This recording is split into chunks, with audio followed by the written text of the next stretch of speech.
Харин одоо бол бүх юм цахим шилжээж өдөр тутмын хэрэглээ болж байгаа учраас мянган ахмад настай иргэдэд цахим мэдлэгийн дэвшлүүлж цахим мэдлэгийг түгээх цахим ур чадвар суралцъя. Үндэсний цахим элч одоо бэлтгэх сургалтын үйл ажиллагаа ихсэн байгаа. Тэгээ манай сургалтын үйл ажиллагаа нь маань болохоор манай хөтөлбөрийн хүрээнд хийж байгаа. Хөтөлбөр нь болохоор Дэлхийн банкны санхүүжилттэй ухаалаг засгийн хоёр төслийн хүрээнд захим хөгжил харилцаа холбооны яамнаас захиалгатай ахмад настай иргэдийг захим ур чадварыг нэмэгдүүлэх гэсэн юм төсөл.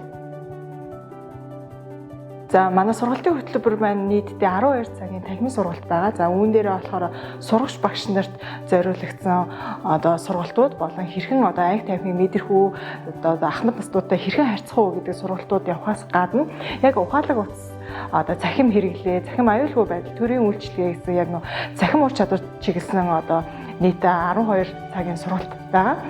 За үүний дараагаар бид нэр одоо Улаанбаатар хотын хэмжээний 9 дүүрэгтэй болон одоо ойролцоох Төв аймгийн нутаг дэвсгэрт байгаа ахмад наснуудад зориулсан одоо мянган ахмад настай иргэдэд цахим ур чадварын сургалтыг одоо бүтэн цахимаар болон онлайн хэлбэрээр 10 сар 11 сарын туршид одоо явуулахар байгаа.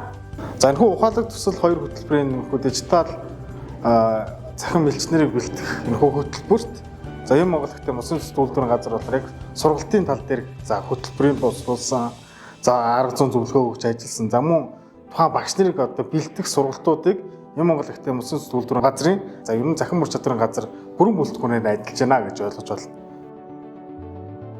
Энэ хамгийн хүндрэлтэй юм эмнэлгээс цаг авах. Цахим орчноор бас авчиж болон тэргээ ийм мөнгөлөөр ороод авах боломжтой болохоор тэрийг ядаж ахмад настангуудаа эхний ээлжинд бас заагаад өгөх сэтгэлээр ингэж болцож байгаа.